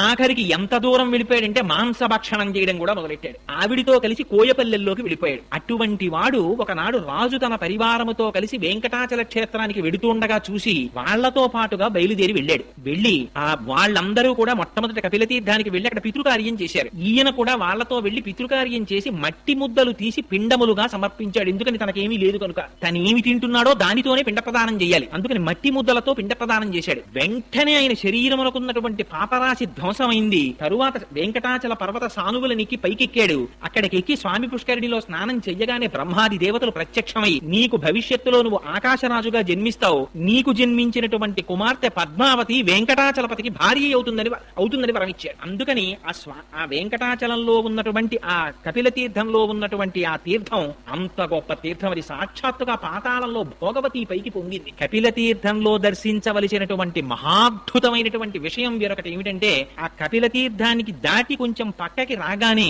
మీరు ఎక్కడా చూడనటువంటి విచిత్రమైనటువంటి మూర్తి సోమస్కంద మూర్తి ఉంటారు. అక్కడ ఆ పక్కన ఉన్న అరుగు ఉంటుంది. ఆ అరుగు మీద సోమస్కందుడు ఉంటారు. ఈ మాట మీరు ఎవరైనా వెళ్ళినప్పుడు తిరుమల క్షేత్రానికి తప్పకుండా దర్శనం చేయండి. ఆ సోమస్కందుడు ఏర్పడడం వెనకాతల ఒక కథ ఉంది. రాజేంద్ర చోళుడు అనేటటువంటి చక్రవర్తికి కలలో కనపడి పార్వతీ పరమేశ్వరులు ఆదేశించారు, నన్ను సోమస్కందుడిగా అక్కడ ప్రతిష్ఠ చేయమని. అందుచేత సోమస్కందమూర్తి వెలిశారు. సోమస్కందుడు అంటే సా ఉమా స్కంధ. పరమశివుడి పక్కన పార్వతీదేవి, పార్వతీదేవి పక్కన స్కందుడు ఉంటారు, సుబ్రహ్మణ్యేశ్వర స్వామి. ఆయన తల్లిదండ్రులు ఎంత పెద్ద ఆఫీసర్లు అయితే మాత్రం, ఇద్దరు ఐఏఎస్ ఆఫీసర్లే అనుకోండి తల్లిదండ్రులు, పిల్లాడు వాళ్ళిద్దరి మధ్యలో కూర్చొని ఆడుకోవడం మానేస్తాడు ఏమిటి? అమ్మ మా నాన్నగారు పెద్ద చీఫ్ సెక్రటరీ, మా అమ్మగారు పెద్ద ఐఏఎస్ ఆఫీసర్, వీళ్ళిద్దరి మధ్యలో నేను ఆడుకోకూడదు అనుకుంటాడు వాడు. అలా పార్వతీ పరమేశ్వరుల మధ్యలో నిలబడి ఆ పిల్లవాడు ఆడుకుంటూ సంతోషంగా కనపడతాడు, చేతులూపుకుంటూ సుబ్రహ్మణ్యేశ్వరుడు. అదిగో అటువంటి మూర్తికి సోమస్కంధమూర్తి అంటారు. ఆ సోమస్కంధమూర్తిని దర్శనం చేసినంత మాత్రం చేత పరమశివానుగ్రహం కలిగి ఉల్లాసవంతంగా ఎటువంటి సమస్యలున్నా సమస్యలు తీరుతాయిట. అటువంటి సోమస్కంధుడు ఉంటాడు. ఆ పక్కనే ధనిశ్చండు అని ఒక మూర్తి ఉంటారు. మనకి శివాలయాలన్నింటిలోనూ కూడా చండీశ్వరుడు ఉంటాడు. ఇక్కడ ఉన్నారు కదా స్వామి, వెనకాతలే ఉంటారు. ఆ చండీశ్వరుడు గురించి చంద్రశేఖర పరమాచార్యులు వారు ఎప్పుడు చాలా అందమైన మాట ఒకటి మాట్లాడేవారు. చండీశ్వరుడు అన్న మాట ఎప్పుడు చెప్పినా చంద్రశేఖర్లు ఏమనేవారంటే, మనలా పుట్టి పరమశివ కుటుంబంలో 5వ వాడైన వాడు అనేవారు. ఎందుకని? శివుడు, పార్వతి, గజాననుడు, సుబ్రహ్మణ్యుడు, ఈ నలుగురు కాకుండా దక్షిణ భారతదేశంలో ఎప్పుడెప్పుడు ఊరేగింపు జరిగినా అప్పుడప్పుడు ఈ చండీశ్వరుణ్ణి కూడా 5వ వాడిగా తీసుకెడతారు. ఆయన కుటుంబంలో ఒక సభ్యుడైపోయాడు. అసలు ఆ చండీశ్వరుడి వృత్తాంతం చాలా ఆశ్చర్యకరం తెలుసా అండి. ఎందుకంటే కార్తీక మాసంలో ఇంత పరమ పవిత్రమైన ఆలయంలో అసుర సంధ్య వేళలో కూర్చుని అట్లాంటి వృత్తాంతం మనం చెప్పుకున్నా విన్నా చాలు, మన జన్మ పావనం అయిపోతుంది. ఆ చండీశ్వరుడు, ఆయన పేరు మనందరం ఎలా పుట్టామో అలా విచార శర్మ అనేటటువంటి పేరుతో మనలాగే పుట్టి పెరుగుతుండేవాడు. ఆయన వేదం చదువుకుంటుండేవాడు. ఒకనాడు ఆవులను కాసేటటువంటి ఒక గొల్లవాడు ఒక ఆవుని పట్టుకుని కొడుతున్నాడు. చూశారు ఆయన, బాధ కలిగింది. అయ్యయ్యో, గోవు యొక్క శరీరంలో 3,000,000 దేవతలు ఉంటారంటారయ్యా, ఆవుని కొడుతున్నావా అన్నారు. ఈ ఆవు సరిగ్గా పాలు ఇవ్వట్లేదు, ఇది మేత మెయ్యట్లేదన్నాడు. ఆవుని కొట్టకు, నీకు చేత కాకపోతే ఇక నుంచి నేను కాస్తాను ఆవులను అని ఊళ్ళో వాళ్ళ నొప్పించి వేద విద్యార్థి విచార శర్మ ఆవులన్నింటినీ తీసుకుని వెళ్ళేవాడు. ఎంతగా పోషించాడంటే మహానుభావుడు, పుట్టల మీద ఏటిగట్ల మీద ఉండేటటువంటి గడ్డి కోసమని వెడితే పశువులకి ఇబ్బంది కలుగుతుందని ఆయన వెళ్లి ఆ గడ్డి కోసి తెచ్చి ఆవులకి మేపేవట్ట. ఎప్పుడు వేదం చెప్పుకుంటూ కూర్చునేవట్ట. పరవశించిపోయి ఆవులన్నీ ఆయన దగ్గరికి వచ్చి తమకు ఉన్నటువంటి 4 శిరములలో ఒక శిరము నుంచి పాలు విడిచిపెడుతుండేవిట ఆయన తాగమని. ఆయన నేను తాగడం ఏమిటని దొన్నెలలో ఆ పాలు పట్టి తీసుకుని వెళ్లి ఓ చెట్టు కింద పెట్టి ఒక సైకతలింగాన్ని ఏర్పాటు చేసుకుని ఆకు దొన్నెలలో పువ్వులు తెచ్చి ఈ పాలతో పరమశివుడికి అభిషేకం చేసుకుంటుండేవాడు సైకతలింగానికి. ఒకనాడు అరణ్య మార్గంలో అటుగా వెళ్ళిపోతున్నటువంటి ఆ ఊళ్ళో ఉన్న ఒక వ్యక్తి చూసి, ఈ పిల్లవాడు ఆవుల నుంచి వచ్చినటువంటి పాలని తీసి సైకతలింగానికి పూజ చేసి వృధా చేస్తున్నాడని వెళ్లి అక్కడ ఉండేటటువంటి ప్రజలతో చెప్పారు. వాళ్ళందరూ విచార శర్మ యొక్క తండ్రి గారిని గద్దించి అడిగారు, మీ పిల్లవాడు, అప్పటికి వాళ్ళకి శుభ్రంగా ఆవుపాలు వస్తున్నాయి, అయినా ఈ పిల్లవాడు కొన్ని పాలు వృధా చేస్తున్నాడని వాళ్ళకి బాధ. చెప్తే నాకు తెలియదు ఈ విషయం, రేపు నేను పరికిస్తానన్నాడు తండ్రి. అని బయలుదేరాడు. విచార శర్మ కూర్చుని ఆవుల యొక్క ఒక్కొక్క శరములోంచి వదిలినటువంటి పాలు పట్టి ఒక అత్తి చెట్టు కింద సైకతలింగాన్ని ఏర్పాటు చేసి దానికి అభిషేకం చేసుకుంటున్నాడు. మనస్సు లయమైపోయింది. ఇందాక చెప్పానే, శ్రీశైల శృంగకుహరేషక దోపలప్సి అన్నట్టుగా అంతటా పరమశివుణ్ణి దర్శిస్తూ ఆ అభిషేకం చేస్తున్నాడు. నమక చమకాలు ఏముందండి అభిషేకంలో? నమక చమకాలన్నీ అన్నింటిలో నువ్వున్నావు, అన్నింటిలో నువ్వున్నావు, అన్నింటిలో నువ్వున్నావు, అన్నింటిలో నువ్వున్నావు, అంతే నమ్మకం అంటే. అంతా నువ్వే అని చెప్పడమే. పేన్యాయచ, సికత్యాయచ, చోరాయచ, శేష్ప్యాయచ, ఇందులో లేడు. దొంగలో నువ్వే, దొంగలో నువ్వే, వడ్రంగిలో నువ్వే, నురుగులో నువ్వే, నీటిలో నువ్వే, నిప్పులో నువ్వే, అడవిలో నువ్వే, ఆ పైన మెరిసే మెరుపులో నువ్వే, విద్యుత్తులో నువ్వే, భూమి మీద నువ్వే, నువ్వు తప్ప ఇంకొకటి లేదని చెప్పడమే నమ్మక చమకాలు. అటువంటి దర్శనం చేస్తూ ఆ అభిషేకం చేసుకుంటున్నాడు. ఆ అభిషేకం జరుగుతున్నటువంటి సమయంలో తండ్రి చూశాడు, అరే రేవిడి ఇన్ని పాలు వృధా చేసేస్తున్నాడు రా, అని ఒక కర్ర ఒకటి పట్టుకొచ్చి ఆ పిల్లవాడిని విపరీతంగా బాదాడు. కానీ ఆ పిల్లవాడి మనస్సంతా లయమైపోయి ఉంది పరమశివుల్లో. లయమైపోయినటువంటి వాడికి ఏది వినపడుతుంది కనుక, ఏం తగులుతుంది కనుక, తన్ను నిశాచురుల్ పొడవ దైత్యకుమారుడు మాటిమాటికో పన్నగశాయి, ఓ ధనుజభంజన, ఓ జగదీశ, ఓ సర్వాపన్న శరణ్య, ఓ అఖిల పావనయంతు నుతించు కాని తా కన్నుల నిరుతాడు భయకంప సమేతుడు కాడు భూవరా అంటారు. ఆనాడు ప్రహ్లాదుని బాధిస్తే ఆ లక్ష్మీనారాయణుల్ని తలుచుకుంటూ ఆ బాధలన్నీ మరిచిపోతే స్వామివారు ప్రహ్లాదుని రక్షించుకున్నట్టుగా పరమశివుడు రక్షించుకున్నాడు ఆ పిల్లాన్ని. చిట్ట చివర తండ్రికి అసహనం వచ్చింది. ఒరే కొట్టి కొట్టి నా చేతులు నిప్పెడుతున్నాయి కానీ వీడు అభిషేకం మానట్లేదురా అని అక్కడ ఉన్నటువంటి పాలకొండని తన కాలుతో తండాడు. ఆ కొండ పగిలిపోయేటప్పటికి పిల్లవాడు బహిర్ముఖుడయ్యేప్పటికి ఆగ్రహం వచ్చింది. దీనికి ఆగ్రహం వచ్చింది, నేను జయిస్తున్నటువంటి శివాభిషేకానికి అంతరాయం కల్పించాడు అని అక్కడ పశువులు కాసేటటువంటి కర్ర తీశాడు. ఎంతవరకు నిలబడతాడో చూడాలనుకున్నారు పరమశివుడు. దాన్ని గొడ్డలిగా మార్చారు. కర్రో గొడ్డలో నాకు అనవసరం, చేస్తున్నటువంటి శివాభిషేకానికి అంతరాయం చేశాడు అని గొడ్డలి తీసి తండ్రి కాళ్ల మీదకి విసిరాడు. ఆ గొడ్డలి తగిలింది, కాళ్లు తెగిపోయి తండ్రి కింద పడి రక్త ప్రవాహం జరిగి మరణించాడు. లెక్క పెట్టలేదు. మళ్ళీ అభిషేకం మొదలు పెట్టేశాడు. చూశారు పరమశివుడు, ఆశ్చర్యపోయి మహానుభావుడు ఆయన సగుణాకారంబుగా చూపవే అని ప్రత్యక్షమయ్యారు. ఇంత పిల్లవాడివి ఇంత భక్త్యా అని పొంగిపోయి తన చేతులతో ఆలింగనం చేసుకున్నారట. ఎప్పుడైతే శివస్పర్శ కలిగిందో తేజోమయ శరీరుడైపోయాడు. ఆయనకి వరం ఇచ్చారు పరమశివుడు, ఈనాటి నుంచి నీకు నాకు సమర్పించబడినటువంటి సమస్త పదార్థములు నీకు చూపించి స్వీకరించాలి. శివాలయంలో ఇదొక అలవాటు ఉంటుంది. ప్రతి వాళ్ళు వెళ్లి చండీశ్వరుడి దగ్గరికి వెళ్ళి ఇలా ఇలా ఇలా తప్పట్లు కొడతారు. ఎందుకంటే ఆ తప్పట్లు అని అడిగాం అనుకోండి, ఆయనకి చెవుడండి అంటారు. ఆయనకి చెవుడేమిటి? అదో మహాపరాధం కూడా. చండీశ్వరుడికి చెవుడని ఎక్కడా చెప్పలేదు. ఏమని చెప్పారంటే ఆయన ధనిశ్చుండు అని చెప్పారు. శంకర భగవత్పాదులంతటి వారు సౌందర్యలహరిలో ఒక శ్లోకం రాశారు. రణేజిత్వా దైత్యానపహృత్రై కవచిభిః విశాఖేంద్రో పేంద్రో శశివిశిత కర్పూర శకలం అని. అందులో ఆ సుబ్రహ్మణ్యుడు మొదలైనటువంటి వాళ్ళు శత్రువుల్ని గెలిచి ఆ సంతోష వార్త చెప్పాలని గబగబగబగబా వచ్చేస్తున్నారు అమ్మ దగ్గరికి. వచ్చేసేటప్పుడు అమ్మ దగ్గరికి ఎడుతున్నాం, అమ్మ మూడు లోకములను పూజింపబడే తల్లి అని పైన హెల్మెట్ ఉంటుంది కదా, పైన పెట్టుకున్న కిరీటం, ఆ కిరీటాలు శరస్త్రాణాలు ఇవన్నీ తీసేశారు. కానీ ఇది విప్పలేదట, కవచం విప్పలేదట. ఎందుకంటే కవచం విప్పుకోవడానికి కొంత టైం పడుతుంది. పిల్లలు ఇంటికి వస్తారు మధ్యాహ్నం అన్నానికి, 3వ క్లాస్ వరకు చదువుకునే పిల్లలు. వాడు ఇంటికి వస్తాడు, ఆకలి, అమ్మ అన్నం పెట్టేయమ్మా అంటాడు. ఆ బ్యాగ్ తీసి ఇంట్లోకి గుబేలు విసిరేస్తాడు, చాకలి మూట విసిరేసినట్టు. ఆ బూట్లు ఇప్పేసి గబగబా బయట వదిలి పారేస్తాడు. సాక్స్ మాత్రం విప్పడు. ఎందుకని అంటే కొంచెం కూర్చుని కిందకి లాక్కోవాలి, అది వాడే కింద పడిపోతాడు. అందుకని సాక్స్ తో ఇంటికి వచ్చేస్తాడు. ప్రతి తల్లికి పెద్ద బాధ ఏమిటంటే, ఒరే నీ సాక్స్ ఉతకలేక నేను బాధపడిపోతున్నాను రా అంటారు. అరికాళ్ళన్నీ మెట్టి. అది ఎక్కడ వరకు ఉంది?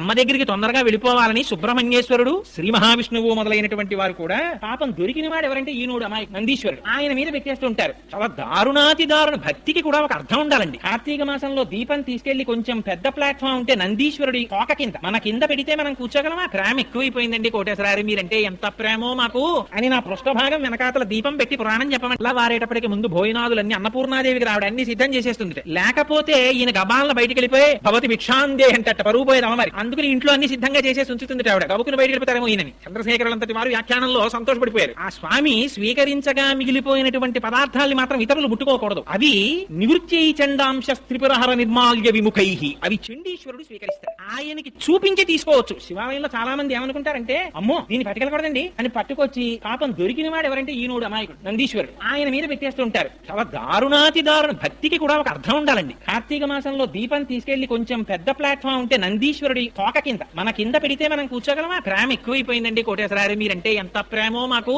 అని నా పృష్ఠభాగం వెనకాతల దీపం పెట్టి పురాణం చెప్పమంటే ఎవడు కూర్చుంటాడు?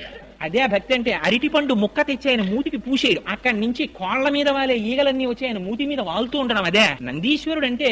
నంది జీవుడికి సంకేతం, పరమశివుడు పరమాత్మకి సంకేతం. జీవుడికి ఆత్మకి భేదం పాటించకూడదు. అందుకని వృషస్య వృషణం స్పృష్టమా శృంగమధ్యే శివాలయం దృష్టమా క్షణం నరో జాతి కైలాసే శివ సన్నిధిం విధించింది శివాగం. కుడి చేత్తో నంది యొక్క అవయవాన్ని పట్టుకుని ఎడమ చేతితో నంది యొక్క 2 కొమ్ముల మీద బొటనవేలు చూపుడు వేలు పెట్టి ఒక్క లిప్త కాలం అంతకన్నా ఎక్కువసేపు పట్టుకోకుండా 2 శృంగముల మధ్యలోంచి శివలింగాన్ని దర్శనం చేసి శంభో శంకర అని విడిచిపెట్టి లోపలికెళ్ళాలి. వెళ్ళినప్పుడు అర్చకునకు తప్ప అన్యులకు అధికారం లేదు. శివుడికి నందికి మధ్యలోకి వెళ్ళడానికి ఒక పక్కకి నిలబడి నమస్కరించి వెళ్ళిపోవాలి. అంతేకాని దాని మధ్యలోకి దూరిపోవడం, ఆ రెండింటి మధ్యలో కూర్చుండిపోవడం, అక్కడ సాష్టాంగం పడిపోవడం అలా చెయ్యకూడదు శివాలయంలో. అందుకని ఆయన ఎప్పుడూ శివుణ్ణే చూస్తూ ఉంటాడు. రోహిణీ కార్తీ రానివ్వండి, వాన పడుతుండనివ్వండి, అల్పపీడనం ఏర్పడినివ్వండి, పెను తుఫాన్ రానివ్వండి, ఆయన ఎప్పుడైనా దుపటి కప్పుకోవడం పక్కకెళ్ళడం మీరు చూసారా? అలా ఉండదు. ఆయన ఎప్పుడూ శివుణ్ణే చూస్తాడు. నువ్వు ఏం చేస్తున్నా లోపల శివుణ్ణే దర్శించడం నేర్చుకో అన్నది నంది యొక్క సంకేతం. నంద ఇతి నందః, ఆ శివానందాన్ని పొందుతుంటాడు ఆయన ఎప్పుడు. అందుకే గణంతి శంభోత్వ చరిత సరిత కిల్బిషరజో దళంతి ధీకుల్యాహస్సరణిషు పతంతి విజయతాం చండీశ్వరుడి ద్వారా కటాక్షిస్తాట. అందుకని ఆయన దగ్గరికి వెళ్లి నిశ్శబ్దంగా నమస్కారం చేస్తారు. అందుకని పక్కన మెట్లు కట్టింది. అంతేకాని అక్కడికి వెళ్లి ఆయన మీద నువ్వులు జల్లేయడం, గట్టిగా తప్పట్లు కొట్టేయడం, లేకపోతే ఆ పక్కకి వెళ్లి నిలబడి ఏదో మన ఇంట్లో కింద అపార్ట్మెంట్ లో వాచ్మెన్ ఎవరినో పిలిచినట్టు ఆ గోడ పక్కన ఇలా తప్పట్లు కొట్టేస్తే లోపల నుంచి అయ్యో అమ్మ వచ్చావా అని ఆయన బయటికి ఏం తొంగి చూసి అది భక్తి అనుకోవాలా, పూజ అనుకోవాలా, అపచారమా ఉపచారమా ఏమనుకోవాలి? అక్కడ మెట్లు కట్టింది ఎందుకు? ఆ పక్క నుంచి మీరు వచ్చి తప్పట్లు కొట్టమనే. మెట్లెక్కి అక్కడికి వెళ్లి నిశ్శబ్దంగా నిలబడి ఆయన సర్వకాలముల యందు శివనామస్మరణలో ధ్యానమగ్నుడై ఉంటాడు. చిటికి చిన్నది వేయమన్నారు. ఇలాగా వేస్తే ధనిశ్చండుడని పేరు. ఆయన ధ్యానభంగమై నేత్రములు విప్పుతారట. విప్పితే ప్రసాదాన్ని చూపించమన్నారు. స్వామి వచ్చానయ్యా, మహానుభావ చండీశ్వర శివధ్యానపరాయణ శివ పూజా ఫలందేహి చండికేశ్వర నమోస్తుతే.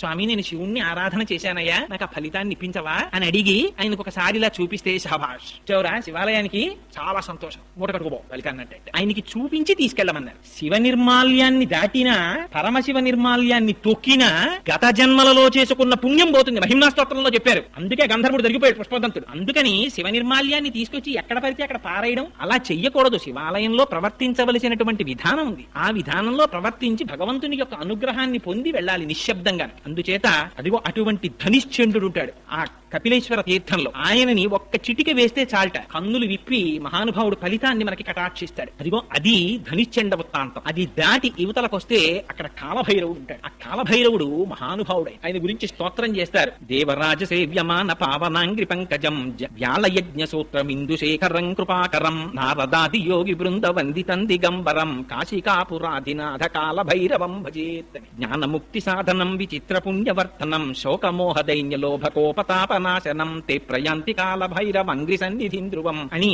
ఆ మహానుభావుడిని నమస్కారం చేసినంత మాత్రం చేత కపిల తీర్థంలో ఉండేటటువంటి కాలభైరవుడి దగ్గర 2 శక్తులు ఉంటాయి. ఏమిటా? ఇవి నా సొంతంగా చెప్తున్నాను అనుకుంటున్నారేమో, మహాప్రభు వరాహ పురాణాంతర్గతం. అందులో ఆయన సంతాన రక్షకుడు. మనకి కలిగినటువంటి సంతానము రక్షింపబడేటట్టుగా చూస్తాడు.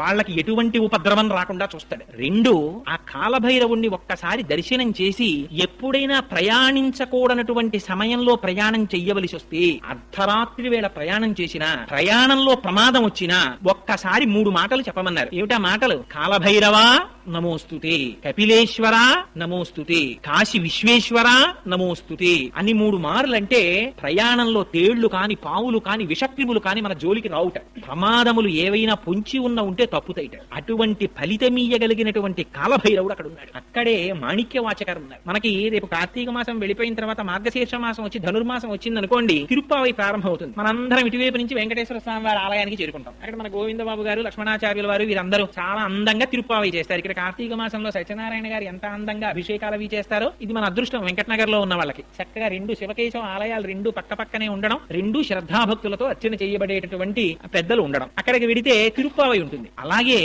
మనకి తిరువెంబావై అని ఆ ధనుర్మాసంలో పరమశివుడి దగ్గర స్తోత్రం చేస్తారు. ఇక్కడ అలవాటు లేదు కానీ తమిళనాట అంతా కూడా విశేషంగా స్తోత్రం చేస్తారు. తిరువెంబావై అందరికి నోటికొచ్చి ఉంటుంది. పరమ ప్రఖ్యాతమైన స్తోత్రం మాణిక్యవాచకర్రని అప్పర్రని ఆయన చేశారు. ఆయన సామాన్యులు కారు. కాళహస్తీశ్వర స్తకంలో దూల్చిటి ఉట్టినే చెప్పలేదండి ఆ మాటలు. కవి పుష్పంబగు అగ్ని మంచగు నాకూపారం భూమిస్థలంబగు శత్రుండతిమిత్రుడవు విషము దివ్యాహారమౌనెన్నగా అవనీమండలి లోపలన్ శివ శివేచ్ఛాభాషణోల్లాసకిన్ శివ నీనామము సర్వవశ్యకరమౌ శ్రీకాళహస్తీశ్వర.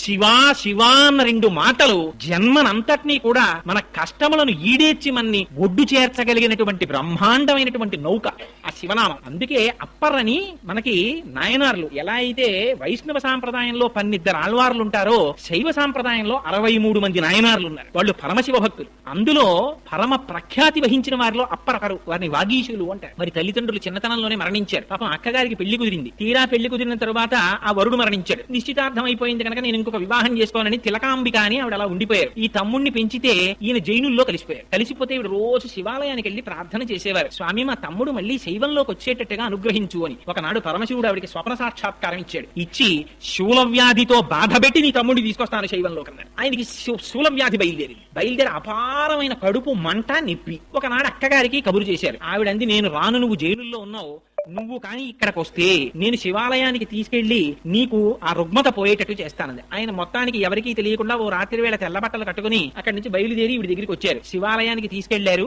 అభిమంత్రించినటువంటి రుద్రాభిషేకం చేసిన తర్వాత వచ్చే చిట్ట చివరి విభూతితో అభిషేకం చేసి ఆ విభూతి ఆయనకి ఇచ్చారు.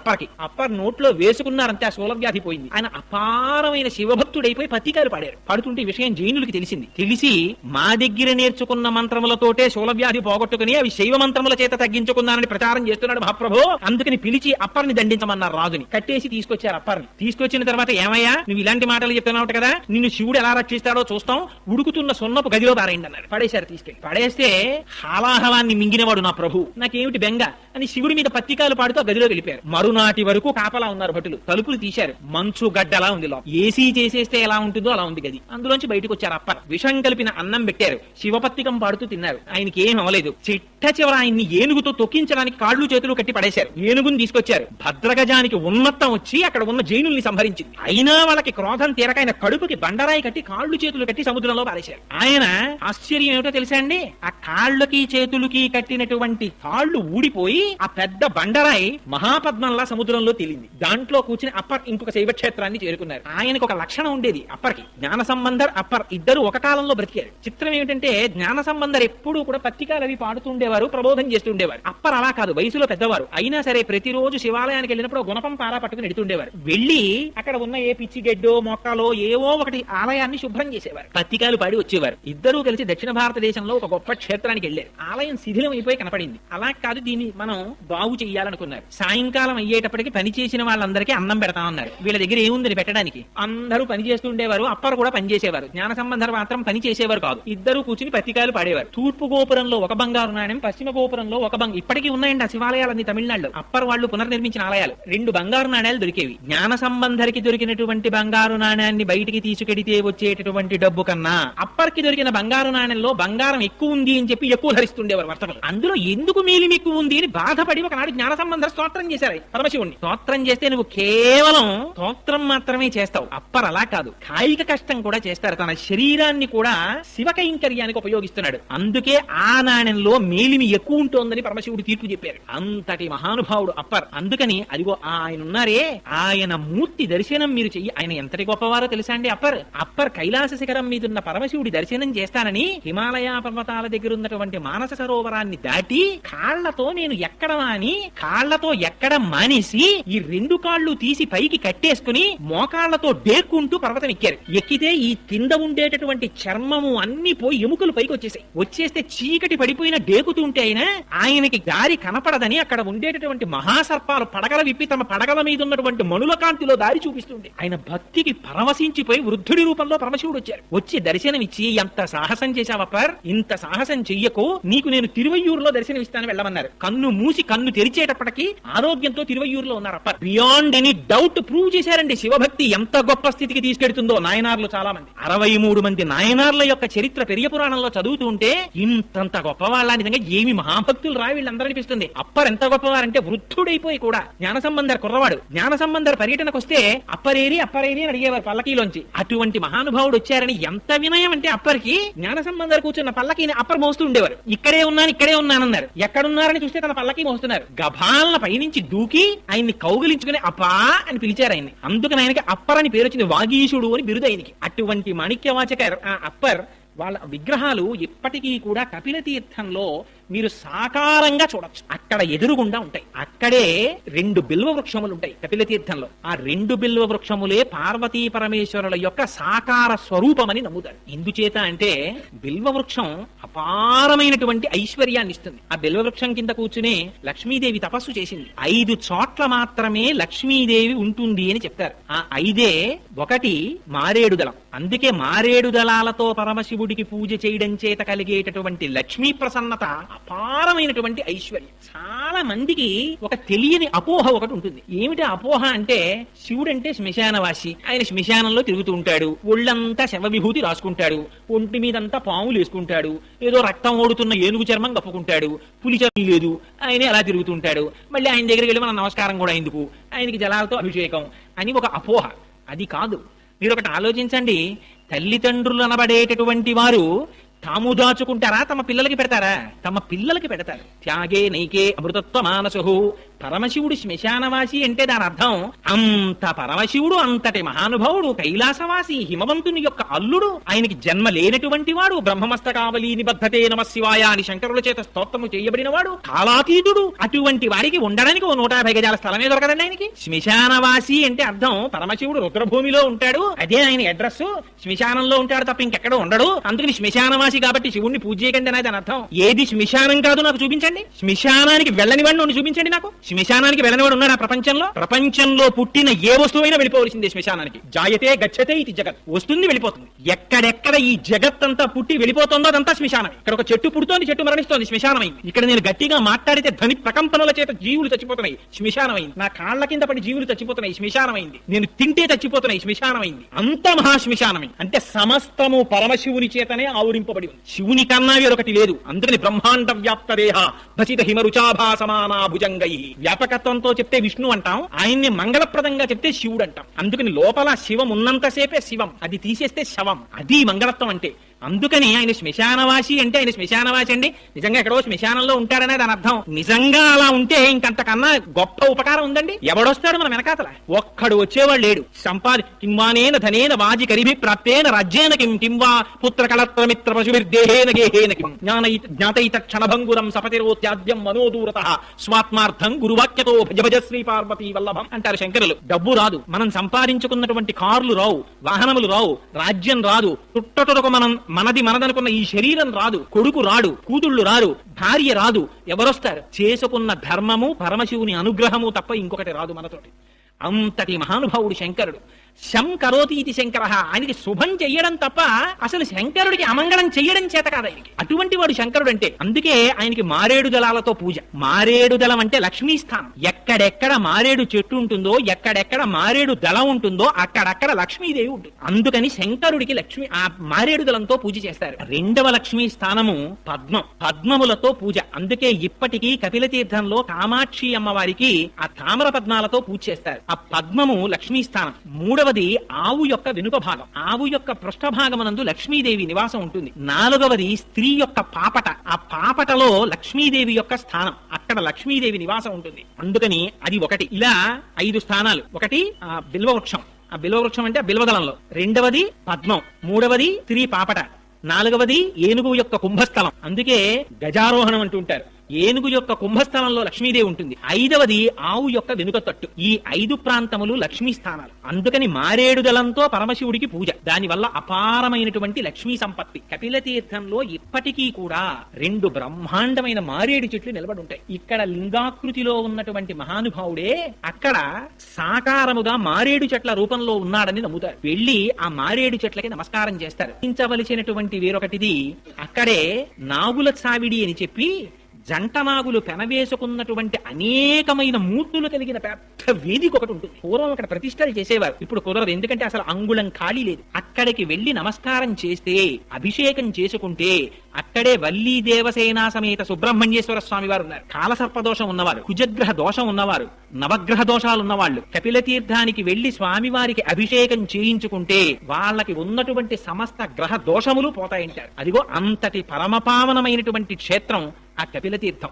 ఆ కపిల తీర్థానికి వెళ్లి సేవించినంత మాత్రం చేత పాపములు నివృత్తి చేయబడి తదనంతరం ఆ శేషశైలాన్ని అధిరోహించి ఆ లోపల ఆనంద నిలయాధీశుడైనటువంటి వెంకటాచల ప్రభువుని సేవిస్తారు. దుచిత పూర్వం అసలు కపిల తీర్థాన్ని సేవించకుండా, కపిల తీర్థాన్ని దర్శనం చెయ్యకుండా అసలు ఒక రాత్రి నిద్రపోవాలి కపిల తీర్థంలో. ఆ తరువాత మాత్రమే వెంకటాచలం కొండ మీదకి వెళ్లేవారు. ఇప్పుడు చాలా మంది కపిల తీర్థాన్ని విడిచిపెట్టి వెంకటాచల కొండ మీదకి వెడుతున్నారు. కాబట్టి నా మనవి ఏమిటంటే, ఈ మాట మీరు వెంకటాచల క్షేత్రానికి వెళ్ళినప్పుడు తప్పకుండా కపిల తీర్థాన్ని సేవించండి. అది మహత్తరమైనటువంటి తీర్థం. అటువంటి తీర్థాన్ని సేవించడం చేత, అటువంటి శివలింగానికి నమస్కారం చెయ్యడం చేత మన శరీరమునకు పట్టినటువంటి పాపరాశి ధ్వంసమై మనకి కావలసినటువంటి భగవంతుని యొక్క అనుగ్రహం ప్రసరింపబడిన నాడు మనకి కావలసినటువంటి కామితములన్నీ వాటంతటా అవే తీరిపోతాయి. అంత శక్తివంతం. మీకు ఏవేవి కావాలనుకుంటున్నారో అవన్నీ అక్కడ ఉన్నాయి. ఇంకొక గొప్ప విషయం ఏమిటో తెలుసా అండి? వెంకటేశ్వర స్వామి వారు పద్మావతి కళ్యాణం జరగడానికి ముందర వకుళమాతని ఆకాశరాజు యొక్క భార్య అయిన ధరణీదేవి దగ్గరికి పంపిస్తూ ఒక సొరంగ మార్గం చూపించారు. అమ్మా, నువ్వు ఈ సొరంగ మార్గంలో వెళితే కింద కపిల తీర్థానికి క్షేత్రానికి చేరుకుంటావు. అక్కడ కపిలేశ్వరుడు అన్న పేరుతో శివుడు ఉన్నాడు. ఆయనకి నమస్కరించి ఆయన అనుగ్రహాన్ని పొంది ధరణీదేవి దగ్గరికి వెళ్ళమన్నారు. ఇప్పటికీ వకుళమాత నడిచి వచ్చినటువంటి ఆ సొరంగ మార్గం ఇంకా కపిల తీర్థంలో ఎదురుగుండా ఉంది. దాన్ని నరసింహ గుహ అని పిలుస్తారు. అక్కడ నృసింహస్వామి వారు ఉంటారు. కానీ ఈ మధ్య కాలంలో ఆ నృసింహస్వామి వారి విగ్రహానికి ఉన్నటువంటి ముక్కు కొద్దిగా భిన్నమైంది. అందుకని ఇప్పుడు ఆ గుహ మూసేశారు తలుపులు. కానీ ఇప్పటికీ మీరు ఆ గుహని చూడొచ్చు. ఆ గుహలోంచే వకుళమాత వెంకటాచలం నుంచి క్రిందకొచ్చింది. వచ్చి కపిలేశ్వరుని యొక్క అనుగ్రహాన్ని పొంది పద్మావతి శ్రీనివాసుల పరిణయం అవుతుందని స్వామివారు ఆశీర్వదించిన తరువాత పద్మావతి శ్రీనివాసుల కళ్యాణం అయింది. అంత హరిహర అభేదమైనటువంటి క్షేత్రం ఆ కింద ఉన్నటువంటి కపిలతీర్థ క్షేత్రం. అందుచేత తప్పకుండా మీరందరూ ఆ కపిలతీర్థాన్ని సేవించండి. నన్ను చాలా మంది ఫోన్లో అడిగి ఉన్న కారణం చేత ఆ కపిలతీర్థం గురించి 4 మాటలు ఇవాళ ప్రస్తావన చేయబోయ్ అని అడిగారు. మీరందరూ చేతులు కదుపుతున్నటువంటి పరిస్థితిని, మీకున్న పమిట కొంగులతోటి వాటితోటి మీరు రాసుకుంటున్న పరిస్థితిని బట్టి నేను గమనించాను. మిమ్మల్ని అందరినీ దోమలు విశేషంగా బాధిస్తున్నాయి. అయినా కూడా నిజంగా ఎంత భక్తి తత్పరతతో కూర్చున్నారో కానీ మహానుభావులు ఆ శివనామం వినడానికి ఏమి చేతకానివ్వండి. నేను చెప్తేనే ఇంత ఆర్తితో చెవులు దొప్పలు చేసుకుని తాగుతున్నారంటే మీరు ఎంతటి భాగవతులు. కానీ చాలు మన జన్మకి కార్తీక మాసంలో పరమశివ సన్నిధానంలో 4 మాటలు చెప్పుకునే అదృష్టం. రేపటి రోజున పరమశివుని యొక్క అమోఘ కృత్యం అది విన్నంత మాత్రం చేత పుత్రం పౌత్రం సమాసాద్యా స్కంద సాలోక్యతాంబ్రజేత్ అని వాల్మీకి మహర్షి ఫలస్తుతి చెప్పారు. పుత్ర పౌత్రులు, కొడుకులు, మనవలు, మునిమనవలు చూసి హాయిగా ఎటువంటి ఈతి బాధలు రోగాలు లేకుండా ఆరోగ్యంతో ఉండి తొట్టతొదన స్కందలోకానికి చేరుకుంటాడయ్యా అని ఫలస్తుతి చెప్పారు. అంత పరమపావనమైనటువంటి ఘట్టం గనక రేపటి రోజున సుబ్రహ్మణ్యేశ్వర స్వామి వారి జననమునకు సంబంధించినటువంటి వృత్తాంతాన్ని విజ్ఞాపన చేస్తాను. కార్తీక మాసం కనుక అటువంటిది విన్నంత మాత్రం చేత మనకి ఎంతో మేలు చేకూరుతుంది. మహానుభావుడు సామాన్యుడు కాడు. సుబ్రహ్మణ్యుడు అంటే కామాదిరోహ కలుషీకృత దుష్టచిత్తాం స్విత్వాతు మామవ కళాధర కాంతికాత్య వల్లీశనాథం అవదేహి కరావలంబం అంటారు. అంత గొప్ప స్వామి ఆ సుబ్రహ్మణ్యమూర్తి. అందుకని రేపటి రోజున వృత్తాంతాన్ని విజ్ఞాపన చేస్తాను. మంగళాశాసన పరై మదాచార్య పురోగమై సర్వైశ్చ పూర్వైరాచార్యై కృతాయాస్తు మంగళం. మంగళం కోసలేంద్రాయ మహనీయ గుణాత్మనే చక్రవర్తి తనూజాయ సర్వభౌమాయ మంగళం. ఉమాకాంతాయ కాంతాయ కామితార్థప్రదాయినే శ్రీగిరీశాయ దేవాయ మలినాథాయ మంగళం. కరచరణకృతం వా కర్మ వాక్కాయజం వా శ్రవణనైనజం వా మానసం వాపరాధం విహితమవిహితం వా సర్వమేత్తక్షమస్వ. శివ శివ కరుణాబ్ధే శ్రీ మహాదేవ శంభో. సర్వం శ్రీ ఉమామహేశ్వర పరబ్రహ్మార్పణమస్తు. స్వస్తి.